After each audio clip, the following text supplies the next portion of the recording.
kot sem že dejala, je danes z nami človek, ki je duhovnik, redovnik, pisatelj, predavatelj, humanist, mislec, vernik, pa tudi režiser, publicist, Karel Gržan. Vem, da gospoda Gržana ni potrebno posebej predstavljati. Bom uvodoma, kar se bo dala, na kratko povedala o gospodu Gržanu, za katerega jaz sama mislim, da je res človek brez maske, veliki učenec, mislec in ob vsem tem je skromen. Torej, gospod Gržan se je rodil kot Karli v Celju, po končani srednji gradbeni šoli je vstopil v brat kapucinov, potem pa je preklopil z gradbeništvo na visoko filozofijo in 1984 diplomiral na Teološki fakulteti v Ljubljani. Leto kasneje je bil posvečen v duhovnika, 2 leti za posvetitvijo pa je opravil magistrski študij. Ne vem, če veste vsi, gospod pravi, da je dislektik, da ga je begala vedno črka N, pa je kljub temu zaradi svoje marljivosti postal doktor slovenske književnosti. Dober dan, sem bila kratka, ampak kljub temu mogoče dolga. Gospod Gržan, izvolite, beseda je vaša. Ja, še nekaj ste pozabili omeniti, kar je bistveno, da sem tudi kmet. Aha. Po možganski kapi, sicer sem kaplan v Lučah, Ljubnem pa Solčavi, ampak po možganski kapi lahko živim tukaj na eni hiši, ki je bila zapuščena 15 let med gorami, med 2 potokoma, hiša brez temeljev, zidana s kamna pa blata, ampak je zdaj obnovljena, je prijeten dom, tam ob strani je še en hlev in je tam tudi gospa Kafra. Ja. Ki je konjiček, trenutno se pase zunaj in je vesela v tem miru in potem tej spokojnosti. Ja. Vse lepo pozdravljam. Rekli smo, da bomo imeli temo smeh. Smeh, ki ozdravlja, smeh, ki osvobaja, smeh, ki pomaga živeti, ki da moč srcu, ne. Se spomnim, ko sem zbolel na srcu, to je bilo v času, ko sem bil v Prekmurju, takrat me je poklicala k sebi zdravnica, ki je bila precej stroga, in je rekla, moram vas skregati in vas vprašati 3 stvari. Prvo vprašanje je bilo, zakaj toliko vsega zapiram v svoje srce, zakaj ne dam iz svojega srca v obnebje sočutja, v obnebje zaznavnosti. Drugo vprašanje je bilo, kateri dan v tednu se umirite in sprostite, ne. Pa sem pa začel govoriti, veste, zame so nedelje, in rekla, vem, imate obveznosti, kateri dan nadomestite nedeljo, ne. Ker nisem dal odgovora, me je vprašala, kaj za vas ne veljajo božje zapovedi, ne. In tretje vprašanje, ki mi ga je zastavila, pa je bilo, koliko časa na dan se iz srca smejite. Jaz sem kar čuden pogledal, ne, ker sem tak bolj resen človek, premalo se smejim, ne. In mi je potem razložila, da je 3 minute pa pol smeha iz srca nujno za zdravje srca. In potem mi je pojasnila, da se mali otročič nasmehne v povprečju na dan okrog 400-krat, mi odrasli pa manj 16-krat v povprečju. Ne vem, kako so prišli do te številke, niso rekli 15-krat, ne, bolj zaokrožena je, ampak je to dejstvo, ne, smeh iz srca, ne zgolj tisti vljudnostni nasmešek, ampak smeh iz srca je res krepčilen za naše srce in je podporen, da se potem lažje soočimo s tistim, kar je pa malce bolj zahtevno. Torej, smeh, ki prinaša zdravje, ki osvobaja, bo tema tegale klepeta, oziroma tega, kar bom povedal, potem pa, če bo potem klepet. In sicer bi rad ostrnil misel, kako smeh osvobaja oziroma ozdravlja tako družbo, kakor odnose, kakor posameznika, ne. Ja, tudi družbo, ne, in tega so se nekoč zelo močno zavedali, da je smeh, ampak smeh, ki ni posmeh, ne, ampak je smeh, ki osvobaja pravzaprav nekaj nujnega in je pravzaprav mojstrovina, ne. Vemo, da je o smehu pisal tudi Aristotel v tistem delu v Poetiki, ampak ta del o smehu se je izgubil. Sam celo menim, da so ga izgubili. Zakaj? Zato, ker tisti, ki manipulirajo človeka, človeštvo, hočejo, da jih jemljemo strašno, strašno resno. Morda se spomnite knjige, oziroma vsebine knjige Umberta Eka Ime rože, ne.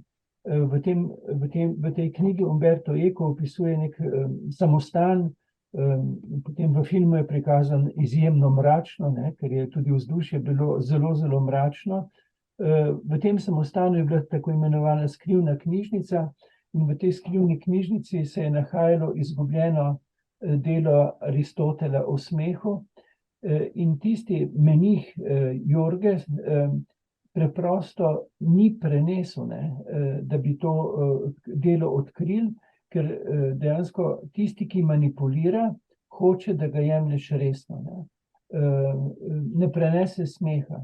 In mi sicer ne vemo, o čem je pisal Aristotel o smehu, ampak glede na to, da je bil pomemben mislec, je gotovo razvijal misel o družbenem pomenu smeha, ki osvobaja. V preteklosti, kot sem rekel, so se tega zelo, zelo zavedali in vladarji, ki niso hoteli biti manipulanti, so imeli zaradi tega tudi tako imenovanega uslužbenca, ki je preprečeval, da se ni uzakonila norost, oziroma da se ni uzakonilo tisto, kar bi bilo nedopustno. Ta uslužbenec se je imenoval dvorni norček in ga sledimo, dvornega norčka, funkcijo dvornega norčka sledimo od faraonovih časov pa vse do 18. stoletja, ko ta funkcija izumre, ne.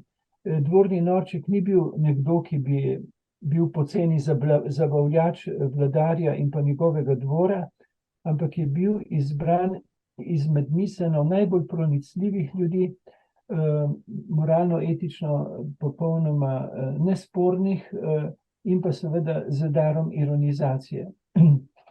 In ko je dvorni norček videl, da želi vladar narediti neko potezo, ki bi bila usodna, ki ne bi bila dopustna, ne. Mi smo tudi pozabili na ničnost zakonov, ne. Recimo, če beremo rimsko pravo, ne, v rimskem pravu so še vedeli, da so zakoni, ki so krivični, nični, torej ne veljajo, ker je naravno pravni red nad dogovorjenim pravnim redom, zakonom, ne. Mi tega ne vemo in nimamo dvornih norčkov in zato se lahko zakoni marsikaj norega, no. Ampak pustimo zdaj to. Dejstvo je, ko je videl, da želi vladar potegniti neko potezo, ki bi bila nedopustna, je vladarja dvorni norček opozoril na 4 oči, ampak pomemben je način, kako ga je opozoril. Najprej je vladarja pohvalil, mu dal poklon za vse dobro, kar je naredil v času svojega vladanja. Zakaj ga je najprej pohvalil? Ker je pripravil podlago, ne, ker vladarja človeka je ovrednotil. Potem pa je tako naokrog prinesel z ironijo prikazal tisto potezo, ki jo bi jo vladar želel narediti, in seveda se je vladar nasmehnil, ne. Ker ga ni direktno, ali kaj zdaj tako butast, da boš to pa to, ne, ampak je na lahkoten, ironičen način, da dejansko ni ogrozil, kaj bi rekli, lahko bi rekli tudi ega od vladarja, ne, ampak je se vladar nasmehnil in je skozi smeh izničil nameravano potezo. Isto je bil dvorni norček vedno, mi bi danes rekli, na seji vlade. Ko so bili ob vladarju njegovi svetovalci, ministri, ne, in če je videl dvorni norček, da želi nekdo izmed tam prisotnih podtakniti vladarju v uzakonitev nekaj, kar ni dopustno, se je javil k besedi dvorni norček. In vedno je dobil takoj besedo. Edino dvorni norček je vedno dobil takoj besedo, ker je bil, kot mi bi danes rekli, supervizor, ker je bil preventiva, da ne bi slučajno se uzakonilo nekaj, kar je nedopustno. In kak je bil način dvornega norčka? Način dvornega norčka je bil zopet zelo taktičen, ne? Najprej je pohvalil vladarja, da si je izbral za svetovalce najbolj modre, najbolj, bi rekel, dobronamerne ljudi. In potem je šel k tistemu ministru, ki je hotel podtakniti vladarju zakonitev nekaj nedopustnega in je rekel, in med njimi tudi tega, ampak kaj pa je naredil? Najprej ga je pohvalil. Najprej je rekel, ki je naredil to dobro. Zakaj ga je najprej pohvalil? Pripravljal je podlago.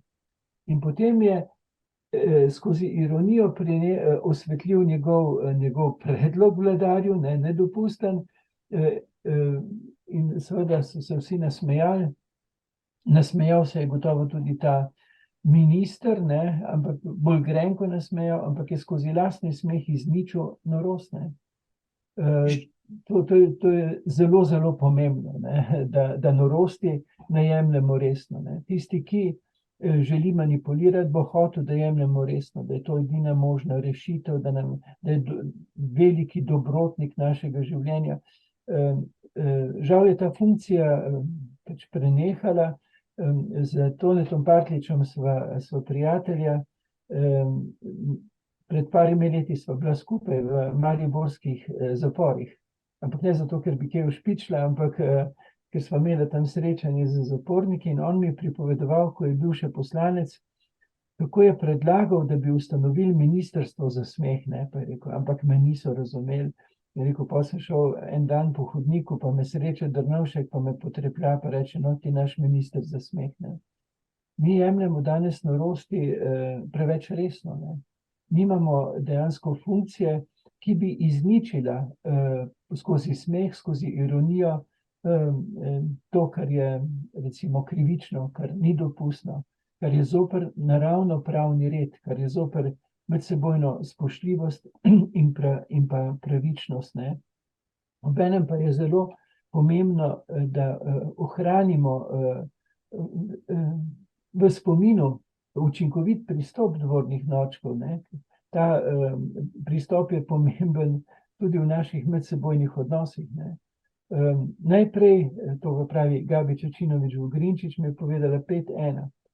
Preden rečeš človeku nisi, spet nisi, mu povej, da je vreden. To je tudi postopek, učinkovit postopek bil dvornih norčkov. Mi bi radi hitre spremembe, nas so naučili na to negativno pedagogiko. Ljudje, ki so nam hoteli samo dobro, so nam predvsem govorili samo to, kjer nismo dobro, v imenu samo dobrega. Mi se moramo tega na nek način osvoboditi, ker bomo s tem osvobodili tudi medsebojne odnose iz te utrujenosti. Preden rečeš človeku nisi, mu povej, da je. Tako v večerih, ko se vračam z kakega predavanja, opazujem te gostilne. Koliko teh avtomobilov je parkiranih pred temi bifeji.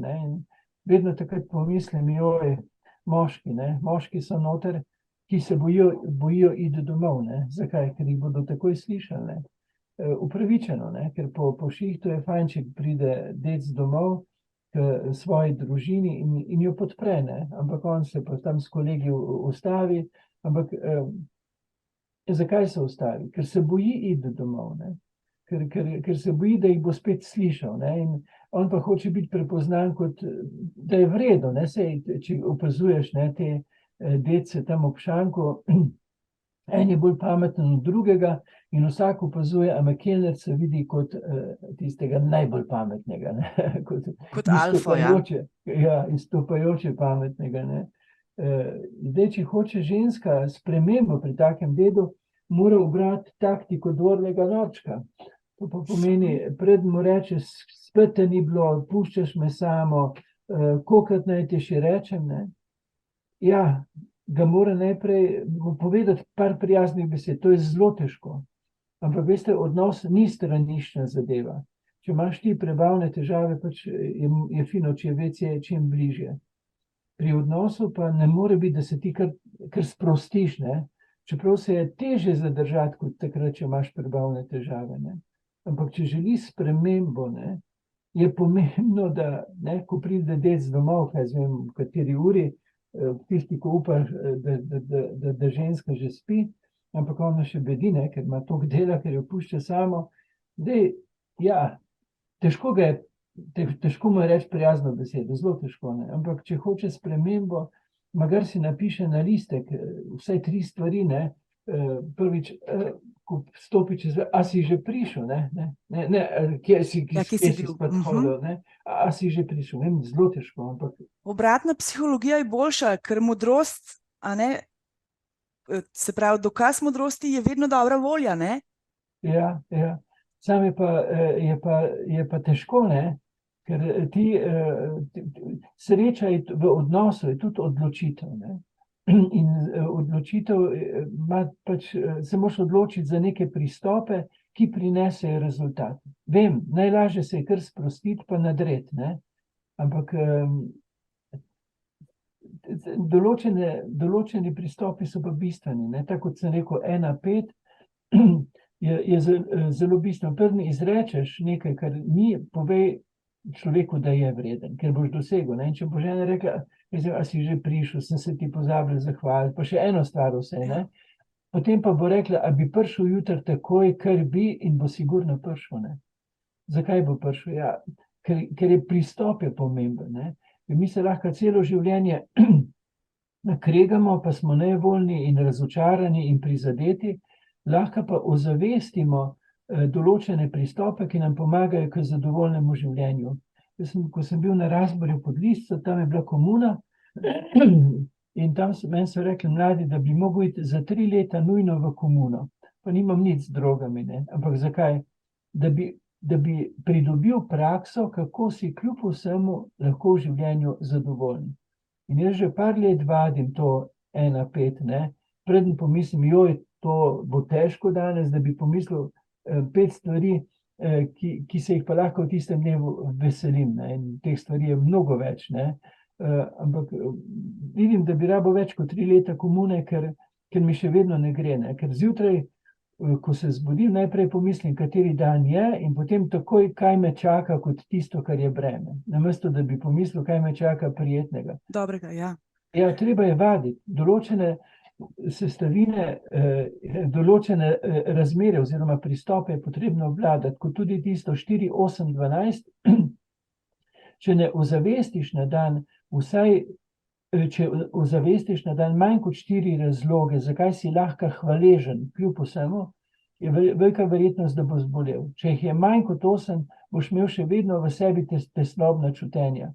Biti mora minimalno 12, ne? Ozavestiti, zakaj sem pa lahko kljub vsemu hvaležen, ne? In tega je zelo veliko. Vsak izmed nas v življenju tudi nima čisto vse tako, kot bi želel, ne? Pač mene je možganska kap, težave s srcem, parkrat sem pregorel, ampak je pa kljub temu toliko vsega, za kar sem lahko hvaležen, in ko to ozaveščam, ne, s tem dejansko krepim moč svojega srca oziroma svojo notranjo psihično stabilnost, da se lažje soočam s tistim, kar je pa bolj zagonetno, ne. Zato je zelo, zelo pomembno to ozaveščanje, ne. Jaz sem torej pater in rečem ljudem, če zvečer že molite, o moj Bog, žal mi je, naj bo to kratko, potem pa na dolgo, o moj Bog, hvala ti, ne. Hvala ti za to, ker je pomembno ozaveščati, ker mi smo prišli v to samoumevnost, ne. Smo specialisti, da vidimo to, kar ni, pa kar še ni, tisto, kar pa je, nam je pa samoumevno in sploh ne pomislimo. Ne, mi moramo prav tisto ozavestiti in s čutom hvaležnosti, to pomeni z odprtostjo srca, torej hvaležni iz srca, kot rečemo, da pridobimo tiste moči, ki so pa potem potrebne, da se soočimo s tem, kar je pač v življenju bolj zagonetno. In vsak izmed nas ima svoj križ, kot rečemo, ne.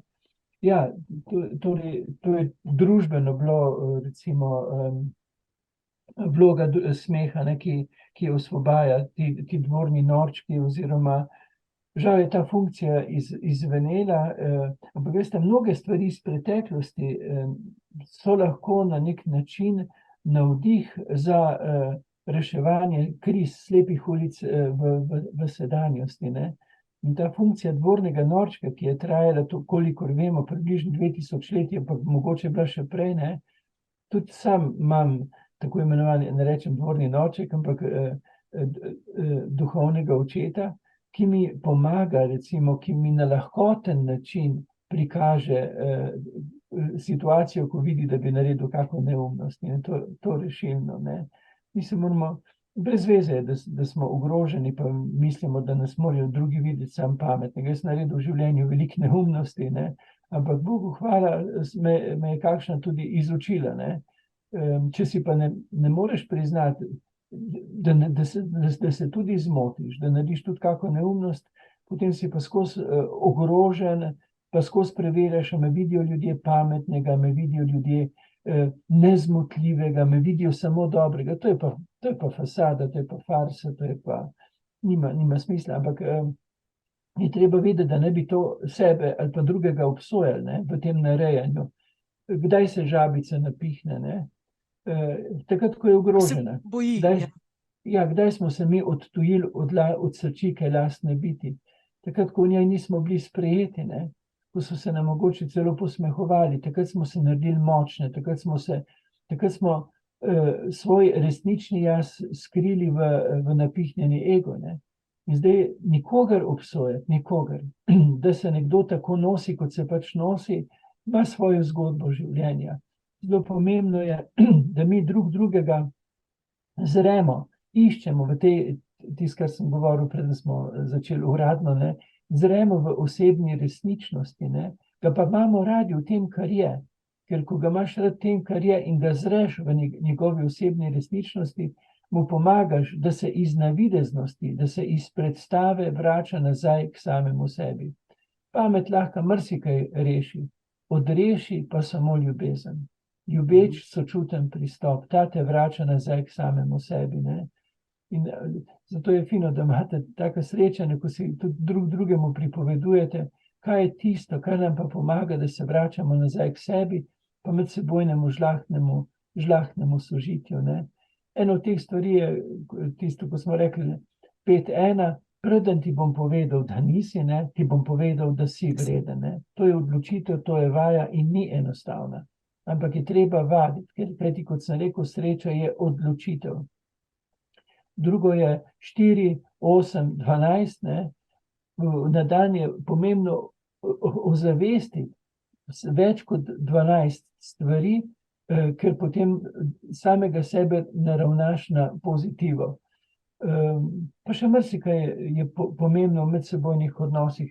Naprimer, da preidemo od pogovora obstreljevanja k pogovoru sočutja, ne. Mi se lahko zelo hitro, besede so kot naboj, ne. In mi se lahko z besedami začnemo zelo hitro obstreljevati, ne. Tak si, taka si, nikoli tako, ne. Ampak tako sem te doživel, ne pa tak si, ne. Tako sem te doživel. Ko pride nekdo iz službe, pa je ves izmozgan, ne, svojim najbližjim najprej pokaže, to pa pomeni povzroči svojo doživljajsko resničnost. Daj, če je dobre volje, bo fajn. Če ga pa kaj teži, bo pa težil. Kajti pred drugimi nepoznanimi se pač mi odigramo pričakovano vlogo, pred domačimi si pa osebno resničen, ne. Zdaj, če ti reče spet težiš, ne, mi se moramo odločiti, da bomo vprašali, kaj te teži.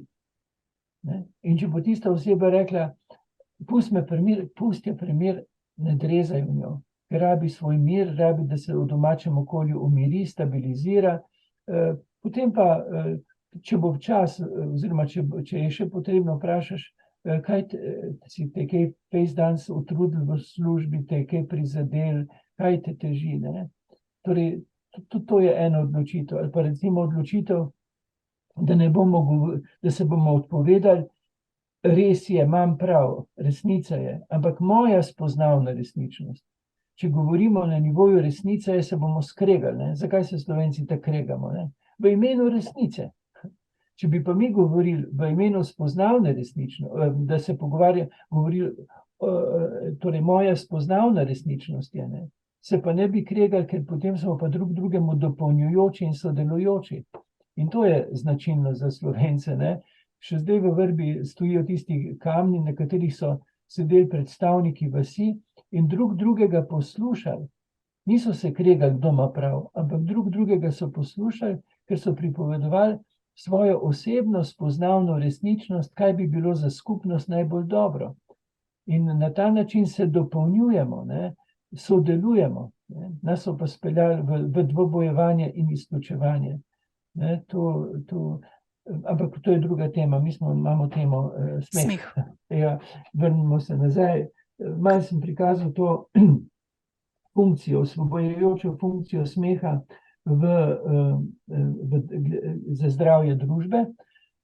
Je pa tudi funkcija smeha zelo pomembna za osebno osvobajanje. Ne? Omenjal sem ego. Ne?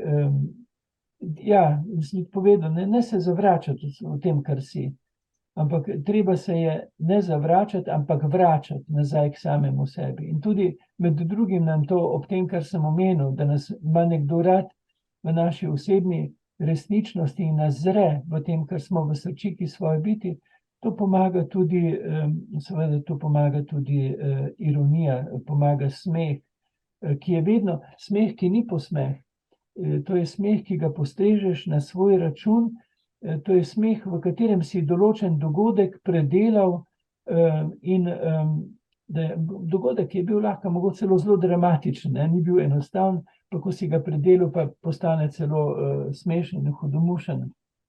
Jaz sam rad pišem zgodbe, oziroma sem jih pisal, zdaj trenutno sem v eni taki fazi velike utrujenosti, ko ne pišem, če ni nujno, ne. Ampak pred časom sem pisal kar nekaj teh zgodb, ki so se nekatere zgodile meni, nekatere pa se tudi niso zgodile meni, ampak jih pa vedno pripišem samemu sebi, ne. Te zgodbe so zbrane tudi v teh knjigah. Charlie Chaplin. Ena je ta Jaz, Charlie Chaplin, druga je pa Jaz, Chaplin, Charlie. Zakaj tak naslov? Zato, ker sem kaplan, to pomeni Chaplin, in pa Carli, to pa Charlie. Tega pride jaz, Carli kaplan, oziroma jaz kaplan Carli, Jaz, Charlie Chaplin. V teh zgodbah, torej ljudje jih dejansko radi poslušajo, radi berejo, predvsem zato, ker se nasmejijo, ker se sprostijo in pol mi kateri reče, če se je vam to zgodilo, ne, pa ni nič hudega, če se tudi meni kaj takega zgodi, ne. Kot sem rekel, so v teh zgodbah zajeti dogodki, ki so se zgodili meni, nekatere pa samo sebi pripišem. Če vam povem en zdaj tak dogodek, ki ga še nisem napisal in pripisal sebi, če ga bom zapisal, bom v tem dogodku sam gotovo najbolj komična oziroma smešna v smešni situaciji. Zgodil se je pred kratkim to, kar vam bom povedal, tu v Zgornji Savinjski dolini, to je en kraj Homec, tu se je zgodil to. Meni so šli vedno, veste, na živce, tako niso mi bili všeč velikonočne razglednice, na katerih so kaki zajčki, pa potem še zraven zajčkov, pa še pirhi. Ampak zdaj se je pa zgodilo, ne, v Homcah, ne, da je vstal zajec od mrtvih, ne. Kaj se je zgodilo? Dve domačiji, ena ob drugi, vmes je samo cesta, zelo dobri medsosedski odnosi, gospodinji vsako jutro skupaj kafetkata, tudi gospodarja se podpirata, si pomagata pri delu, imajo velike, male živali, med njimi tudi zajčke, ne. In nekega večera se je zgodilo, da je domači kuža privlekel na prag hiše mrtvega zajca. In to gospodinjo je kar stisnila, kajti ta kuža je bil znan kot prijazen kuža, ne? Nikoli ni nič žalega nikomur naredil, zdaj pa ti prevleče mrtvega zajca, ne? In čist prepadena gre pogledati k domačim zajčenkom, ampak vsi zajčenki so bili zaprti in zajci so bili na varnem. Pa pogleda čez cesto k sosedovim, je še gorela luč in zagleda, en zajčenk je bil odprt. Ne. Groza, kaj je naredil kuža. Ne.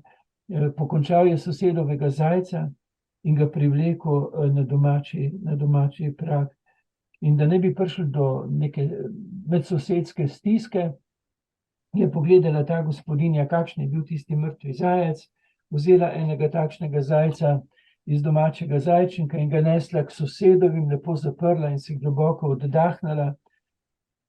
Ja, naslednje jutro pa pride soseda na kavico, popolnoma bleda, tresoča se, zbegana, tudi ko prime skodelico s podstavkom, vse šklopoče, ne.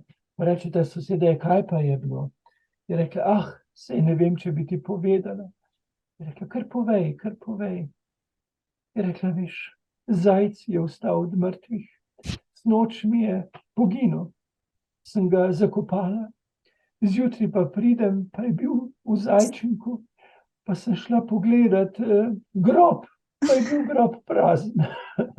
Ne, to je ena situacija, recimo, ki je fantastična, ampak kak življenje včasih napelje eno situacijo popolno, ne, ampak no, tega še nisem pripisal sebi. Nekatere stvari pa pripišem sebi, seveda ob tistih, ki so se mi pa tudi dejansko zgodile. Bom povedal kako takšno situacijo, v kateri nastopa seveda moj veliki ego. In jaz sem tudi ta moj ego sanjal, veste. V času, ko sem si dopisoval z Manco Košir, ko je nastajala knjiga Darovi minevanja, sem imel te sanje. Kaj sem sanjal? Sanjal sem, torej bil sem pred eno ogromno podivjano zverjo, torej tista zver, tako kot en medved je bila visoka, gotovo tam 10 metrov, jaz sem bil pa tako visok kot sem, torej 5krat manjši, ne. In ta zver je grozila, da bo pobila mene in za mano so stali še neki ljudje, ampak seveda nisem imel časa, niti moči, da bi pogledal nazaj, ker sem z velikim strahom gledal sem v to zverino. In takrat sem videl, da imam v roki meč. Ampak ta meč je bil kot ena bucika napram tisti grozni zveri, ampak potem sem pa opazil, da je ta meč jeklen, torej pri držalu in na konici, vmes je bil pa gibčen. In mi je bilo dano vedeti, da bo nekdo usmerjal konico tega meča tako, da bo za tega medveda usodno. In to je bilo zelo zanimivo, ker sem sanjal in sem se zavedal, da sanjam. Ne, zato rečem, da so bile te sanje preroške, sem se zavedal, da sanjam in ker ne prenesem krvavih prizorov, sem prosil, če lahko bitko preskočimo. Ne. In sem bil uslišan, ker naenkrat sem se zavedal, da je medved premagan, ker jaz sem bil živ, ne.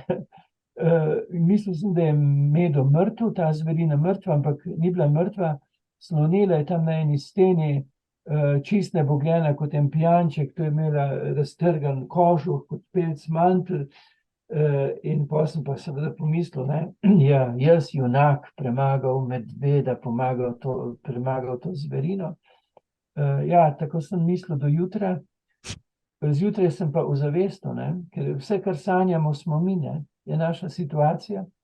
In sem ozavestil, da sem sanjal svoj resničen jaz in moj veliki ego, ne. Ampak, glejte, zelo pomembno je, torej pomeni, da imam jaz med vami zdaj največji ego, ne? Ampak to ni nič groznega. Grozno, če si jaz to ne bi priznal. No, pa je to grozno, ne?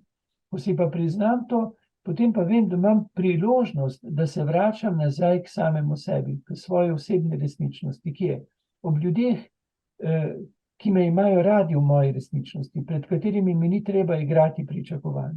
in seveda tudi s pomočjo ironizacije, ne? Torej, da moj veliki ego prikažem v situaciji, v kateri mu pa ni bilo prijetno in ni bilo ugodno, ne?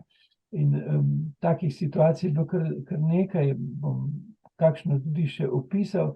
Recimo, veste, takrat, ko nekdo konča šolo, ne, ko sem skončal teološko fakulteto, ko nekdo konča šolo, mnogi mislijo, da so najbolj pametni, ne. Jaz to nisem mislil, ker jaz sem to vedel. Ja, in sem tudi zelo gledal, ali to vidijo ljudje, ne. Zelo me je goril, ne, ko sem slišal Pater Karl, ne, Pater Karl, kdo? Pater Karl, Pater Karl, ne, to v meni vzbuja taka zelo prijetna čutenja, ja, in stvari, kjer ni bilo tega dodatka Pater Karl, pač zame niso bile, nekaj je manjkalo, ne. Tudi romanja, veste, klasična romanja brez tega dodatka Pater Karl zame niso bila ustrezna, ne.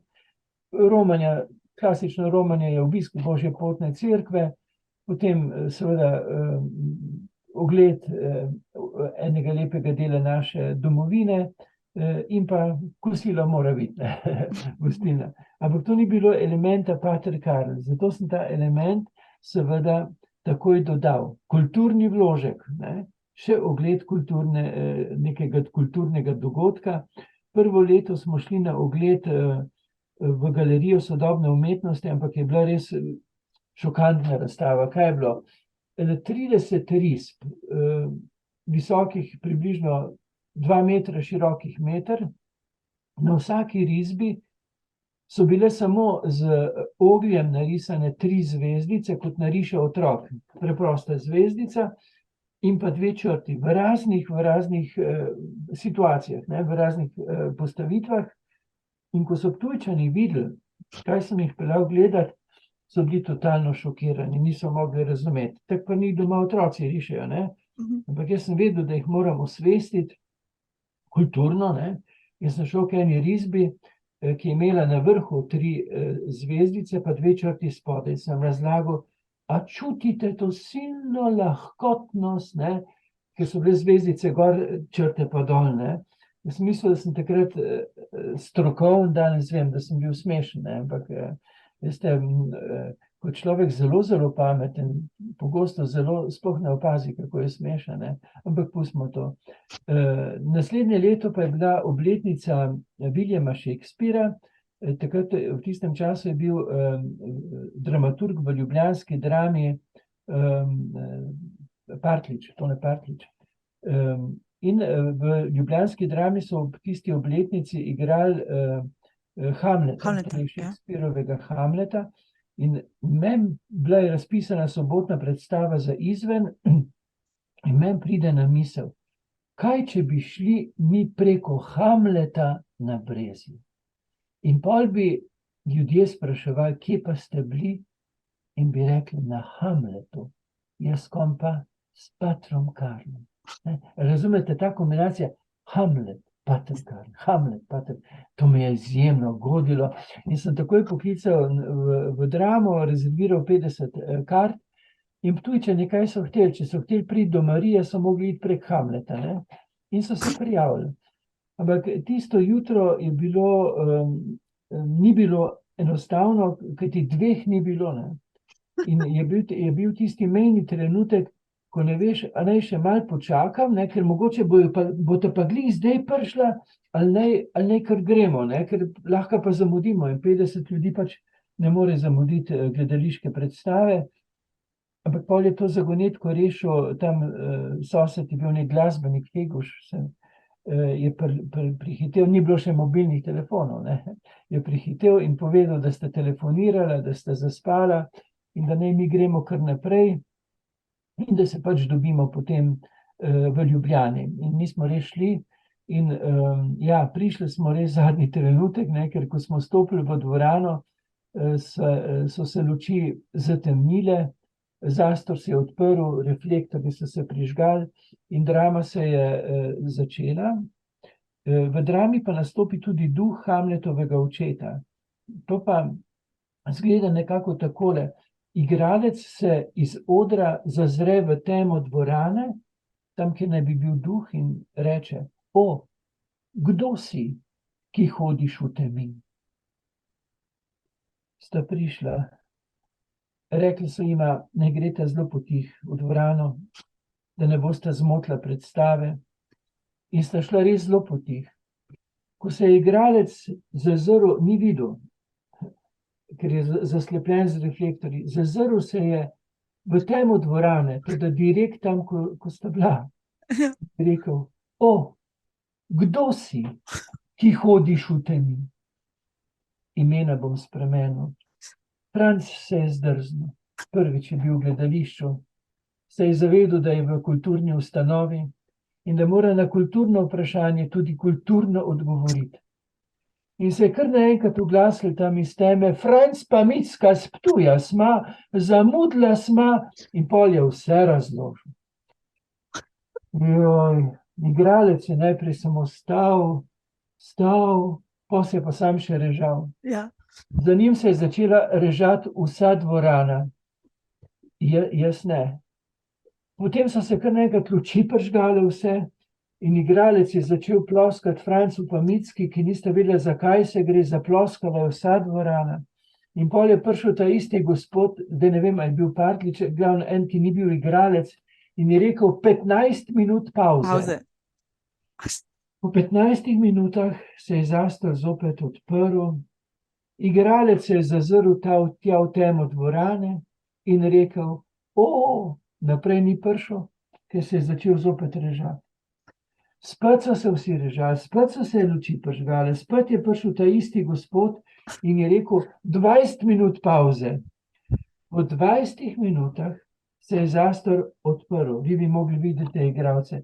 Vsi so gledali samo v tla, preskočili so tisti del, o, kdo si, in so samo hodili so po odru, ko izgubljene kure, gledali v tla in samo recitirali, ker če bi si pogledali v oči, bi se začeli režati. Jaz sem mislil, da bom plačal kazen, ker sem uničil predstavo, ampak nisem. Se je pa zgodila ena sprememba, od takrat dalje moje romanja niso imele več kulturnih vložkov. Še huj se mi je pa zgodilo prvo leto, ko sem bil na Ptuju. Pa se veste, sem imel kar take dobre ideje. Recimo, kako otrokom v prvem razredu osnovne šole predstaviti simboliko velikonočnih jedil. Jaz sem pripravil vse, kar gre v žegen, in potem so prišli te otročički, prvi razred, in jaz sem jim začel razlagati. Sem vzel hren, pa sem rekel: Poglejte, otroci, hren. Hren na kaj nas spominja? Na žeblje. In ko hren okušamo, pekoča bolečina, hren peče. In potem smo šli preko kolača, trnjeva krona, in smo prišli do pirhov in sem rekel: Poglejte, otroci, 5 rdečih pirhov kot 5 kapelj Jezusove krvi. Ampak največji simbol pa je, otroci, kaj? Poglejte, tako kot piščanček prekljuje jajčno lupino in pride iz kakor groba v življenje, tako je Jezus premagal grob in smrt in ostal v življenju. Tako zelo sem se dopadel sam sebi. In potem je rekel en otrok: Zdaj pa razumem. In sem si mislil, seveda razume, po tako slikoviti razlagi. In sem rekel: No, pa ponovi, kaj zdaj razumeš. In je začel: Zdaj pa razumem, kako sem prišel na svet. Ati je dal eno jajco mamici, mamica je to jajco vzela, ko je jajca v njej zrasla, je šla pa me zvalila. Otroke je pač bolj kot to, kako je Jezus prišel iz groba, zanima, kako so oni prišli na svet. In sem vedel, da moram to smer razmišljanja prekiniti, ampak je že en otrok vprašal: Kaj moj ati je imel 5 jajc, ker je bilo 5 otrok? In takrat sem se zadrl: Tišina! In otroci so utrpni. Veste, to ni bil problem otrok. Čistim je vse čisto. To ni bil njihov problem. Čistim je vse čisto.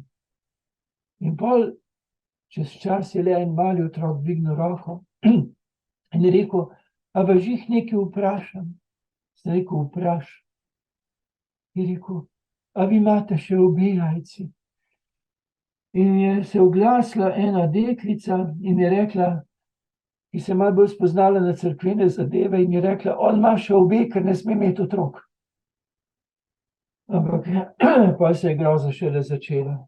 Pred učilnico so se začeli zbirati starši in jaz sem sam mislil, moj bog, kaj bodo otroci povedali staršem, kaj smo se učili, jaz sem začel ponavljati. Kakor piščanček, tako Jezus. Piščanček Jezus. Ampak vi veste, ko malemu otroku daš neko informacijo, on te pol več ne posluša. In pa smo molili zaključno molitev in jaz sem rotil Boga, naj otroci vendarle pozabijo vse, kar smo se učili. Ampak Bog ni naredil čudeža. Otroci že letijo ven iz učilnice in ena mamica vpraša, ja, kaj ste se pa danes lepega učili pri verouku? Pa reče otrok, o jajcih. Pa reče ona, o velikonočnih. Pa reče on, ne, o atjevih.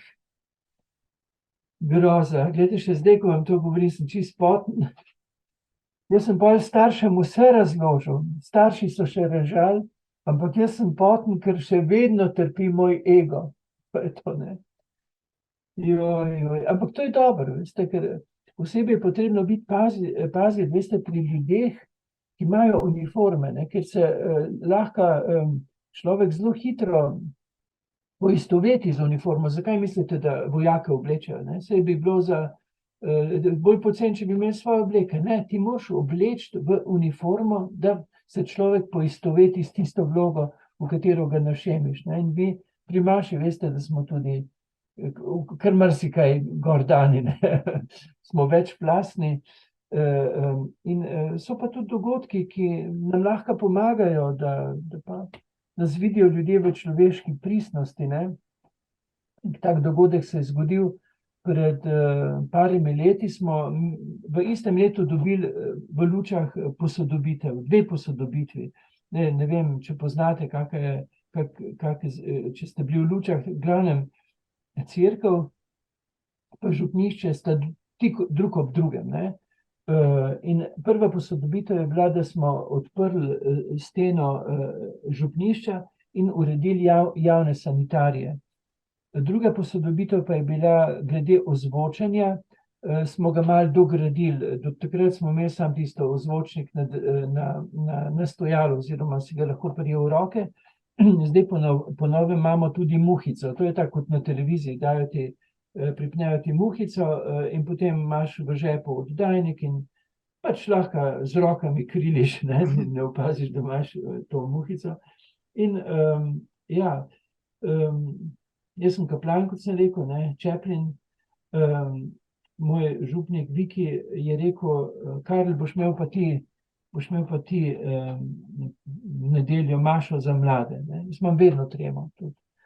Danes sem imel tremo, ko sem vas čakal, ampak to je nič hudega. Pred vsako situacijo imam tremo, takrat sem imel pa še večjo tremo, zato ker jaz sem ves star. Oziroma vam povem, da sem ves siv, ko sem rekel moje pranačakinji Kaji pred časom, sem rekel, Kaj, jaz sem že ves siv, je rekla, ne, striček, ti si plesniv. Ampak ne ves tak, potem pa za mlade. Moj župnik je mlad, on je star 50 let, jaz pa ves tak siv, Ampak če župnik reče, kaplan posluša, in ko sem bil že pač večplastno odet, in so mi že pripeli muhico, torej mikrofonček, in je Viki že rekel, gremo, jaz sem rekel, počak. Rekel, zakaj? Veste, trema, živci, prebava. Stranišče, ja. Rekel, na stranišče moram. Je rekel, kar tja skoč. Jaz sem res tja skočil, opravil, kar se pač na stranišču opravi. In vse se je slišalo. Nazaj v zakristijo. Čujte, vse je zvijal. Pa ne prebavne težave. Smeh. Režali so se kot brezume, zgledam Vikija, kaj se režite, On je rekel, nisem mogel preprečiti. Kaj, da ni vžgal, kdo, ministrant, kaj ozvočenje. Imeli so direktni prenos iz stranišča.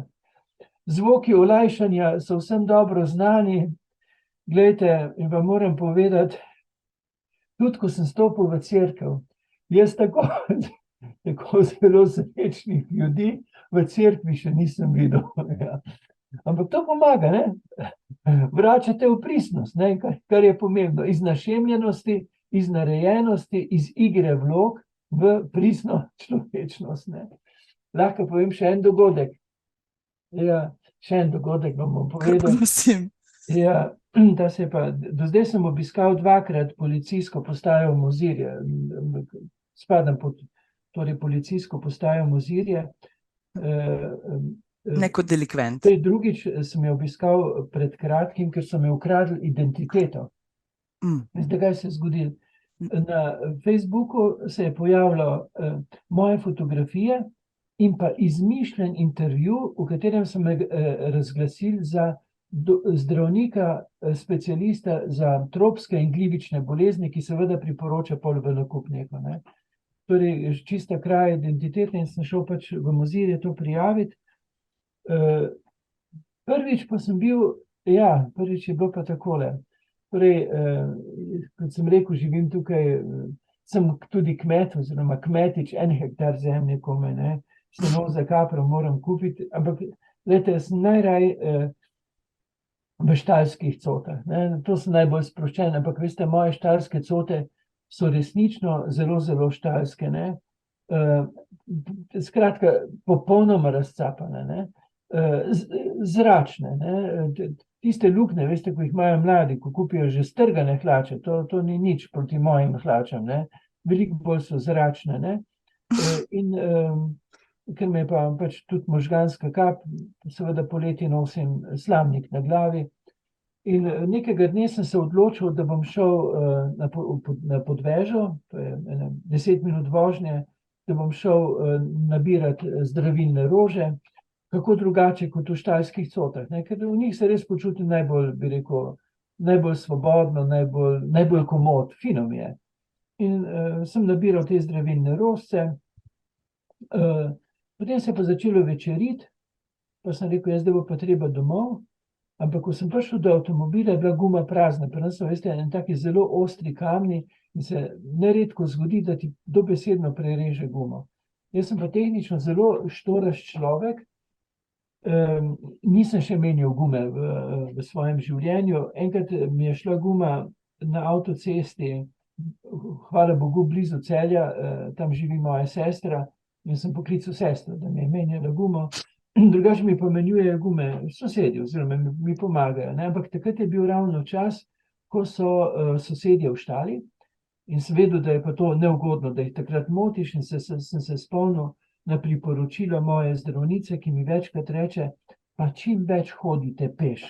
Sem si mislil, bom pa vse enkrat ubogal, pa bom šel peš, ne? To je pa, kar 2 ure, ne? Ampak ko sem prišel do glavne ceste, se je že stemnilo, je bilo že tema, in pa bi še šel pač nekaj 100 metrov, in pa bi šel ob potoku gor, pa bi prišel domov. To je taka bližnjica, v hribih imamo bližnjice, ne? Če greš po cestah, je včasih toliko časa voziš, ko bi peš prišel skoraj v istem času, če vsekaš bližnjico. No, in ko sem hodil po glavni cesti v temi, kar naenkrat vidim plave lučke, ne, odsev plavih luči in sem mislil, da gre rešilec in sem stopil malo bolj na stran, ampak lučke so se ustavile, pogledam nazaj, policija. In kaj sta videla policista v soju žarometov? Popolnega razcapanca, ki hodi po noči z slamnikom na glavi. Skratka, strašilo. In ko sta stopila ven, sem videl, da sta kar malo v šoku, ne? Ker je tako razkoračeno stopil pa s tisto rdečo lučjo proti meni svetu, tresoče se roko, čeprav me je videl, ne, v soju žarometov. In potem sta prišla do mene, se na varnostni razdalji ustavila in je rekel eden, a se vi zavedate, da ogrožate promet, hodite po napačni strani ceste brez odcevnega telesa? Sem rekel, bom šel kar na drugo stran. Je rekel, počakajte. Dokumente, prosim. Sežem v žep, ampak jaz sem pustil dokumente, da jih ne bi izgubil v avtu. Sem rekel, joj, oprostite, dokumente imam pa v avtomobilu. Da si predstavljate, kaj je šlo v njuni glavi. Popolni razcapanec, ki hodi peš po cesti, govori, da ima avto. In v dokumente, da ima avto. Tako sta se čudno spogledala In en je rekel, kdo ste pa pravzaprav vi tukaj? In sem vedel, da moram povedati nekaj zelo močnega. In sem rekel, veste, strašilo, ne, predstavljate se mi, veste, jaz sem pa tukaj duhovnik. Ja. Sta se spogledala in rekel en, a sam to? Sem rekel, ne, sem tudi docent na filozofski fakulteti. Joj. En je dal roko tako ustom in zašepetal drugemu, ampak sem slišal, rekel je, še dobro, da ni rekel, da je Napoleon. Ja, in potem se je zgodilo. Zgodilo se je tisto, kar mi sicer sam v šali pravimo, v čem je razlika med duhovnikom pa med policistom. Mi rečemo pri maši, gospod z vami, ona dva sta pa rekla, gospod, boste šli z nami. In pa je res, da ti dajo, tako kot vidiš v filmu, roko na glavo, ti posadijo v avto in so me peljali v prej omenjeno policijsko postajo v Mozirje. Tam sem sedel na hodniku, ves razcapan, z slamnikom na kolenih. Oni so nekam telefonarili in očitno so zvedeli, da imajo tam v Lučah malo čudnega kaplana. In potem so me peljali do doma. No, to je bilo moje sreče nekje. Veste, to je to, ne. Včasih so dogodki, ki se zdijo takrat dramatični, niso fajn, ne. Ampak, ko jih pa predelaš, ne, pa lahko postanejo odlične komedije. Ne samo dogodek o zajcu, tudi tisto, kar se ti zgodi, recimo v drami, ne, ko je bila res prava drama, to je bilo grozno, ne. Ampak, ko to vzameš z distanco in ko dovoliš, da se tvoj ego zniža za kak milimetrček, pa je lahko potem tudi to ena zabavna štorija, ne. In zelo pomembno je pripovedovati take štorije, zelo pomembno se je smejati tudi, ne. Ponuditi smeh na svoj račun. Seveda v družbi, kjer ne zlorabijo povedanega, kjer se ti ne začnejo posmehovati, tam se ne smeš izpostaviti, ne, ker ampak ima pa, verjamem, vsak izmed dan druščino, v kateri drug drugemu pripovedujemo lahko zgodbe. In te resnične zgodbe so pravzaprav najboljše smešnice svojega življenja in se potem smejimo in poskrbimo s tem tudi za zdravje srca. In vam želim čim več takih trenutkov druženja, v katerem boste z smehom krepili moči svojega življenja in pa seveda ne pozabiti na tisto razmerje 1:5 in pa 4:8:12. Vsaj 12 razlogov za hvaležnost vsak dan ozavestiti z mislijo in srcem, ne? In tudi to, da izjemno moč in je izjemna opora na poti našega življenja. Jaz bi tu naredil piko. Velja, vzamemo piko, gospod. Jaz bom pa samo povedala pred koncem, da sem mislila, da bo razprava, kjer bom jaz morala spraševati z različnih vidikov o smehu, ironiji, ne vem, o dokazih modrosti, o inteligenci in ne vem čem. Satra sem šla gledat, pa Euripida, pa vse. In zdaj mi je tako dobro delo, do solz, z Darinko vidim enako. Jaz sem si morala očala snemati, pa mikrofon izklapljati, kljub temu, da bi morala kaj vprašati. Res, hvala za tole. Učinki humorja, ljudje moramo vedeti, so blagodejni na kardiovaskularni sistem. To sem se vse naučila, ne? Ja. Na znižanje krvnega pritiska, zmanjšanje koncentracije stresnih hormonov, izboljšanje imunskega sistema, ampak če poslušamo gospoda Patra Gržana, je bolje. Ja. Zdaj pa predlagam, da imate v prihodnjič vi na temo smeha, ne? Ker vse to, kar ste naštudirali, je pa tudi zelo dragoceno. Teorija, ampak lejte, tako, ko ste začeli s svojo zdravnico, jaz sem tudi prebrala, da minuta smeha človeku podaljša življenje za 1 uro in zdaj smo se mi lahko smejali 25 minut in se nam je to podaljšalo za 1 dan več, bomo zaradi vas živeli, gospod Gržan. Hvala! Hvala vam. A ne, bom sem še vprašala, Ja. imam prav, glede na to, kaj vse sem prebrala, da je humor, nadarjenost, zamorjenost pa je poguba. Ja. Smeh je znamenje inteligence, kajti možgani sami uvidijo komično situacije, To pa pomeni, da je pokazatelj inteligence. Ja. Aha, pa ironija pa še večja najbrž, ker ne zna se Ironija vsak... pa že sposobnost, da ti Aha. prikažeš določeno norost na ironičen način. To je v bistvu mojstrovina, ker ne gre za posmeh, ne gre za poniževanje, ne, ampak gre, da ti na tak lahkoten način prikažeš neko situacijo, da se vsi nasmehnejo. Ja. Ne. To je tisto. In o tem je gotovo pisal Aristotel, sam se je pa njegovo delo izgubilo. Ne. In to včasih pred Kristusom, ne, to veliko pove pomembnosti tega orodja. To je v bistvu orodje. Človek ima smeh lahko za orodje, a ne pa ta humor, ne? Ja. In bi nas morali to usposobiti, tako kot nas usposobijo, kak se, žaga ali pa karkoli dela, bi nas morali usposobiti tudi za ta zdravilni smeh, ne? Ki ni usmehovanje, ki ni poniževanje, ampak je res osvobajanje. Da. Ja. In zdravje. Smeh je poživilo. Je poživilo, ja. Da. Pa še za konec, menite, da se Slovenci znamo smejati, pa delati šale iz sebe? Preveč, ja, to je v našem genomu. Nas so speljali v to preveliko resnost in pa polarizacijo. Tudi polarizacija ni naša, veste. Mi znamo večglasno peti v harmoniji, to je naše. In mi se bomo, zavest se prebuja in mi se bomo vrnili k tej srčiki naše duše, ne, ki zna sodelovati, se dopolnjevati in se smejati. Družno nasmejati neumnostim, ki bi jih lahko storili, pa jih nismo, ker smo drug drugega poslušali in si znali tudi na en, tak bi rekel, neobsojajoč način prikazati tiste stranpoti, ki bi nas pa lahko še bolj zamorile. In jaz sem veliki optimist. Vem pa tudi, da spodbujate sveto lenobo. Ja, tudi. Kaj pa menite, zakaj je že nujna? Ja, da prideš k sebi, ne? Da se ustaviš. Meni je zelo dragocena tihota. Sam v zadnjem obdobju sem zelo vpet v to, ampak sem si pa naredil v počitnicah 4 tedne, ko bom imel samo redne obveznosti. Ne? To pomeni, že teh je kar nekaj, ostalo bom pa izklopil, ker drugače pa hodim po celi Sloveniji in me to res izčrpava.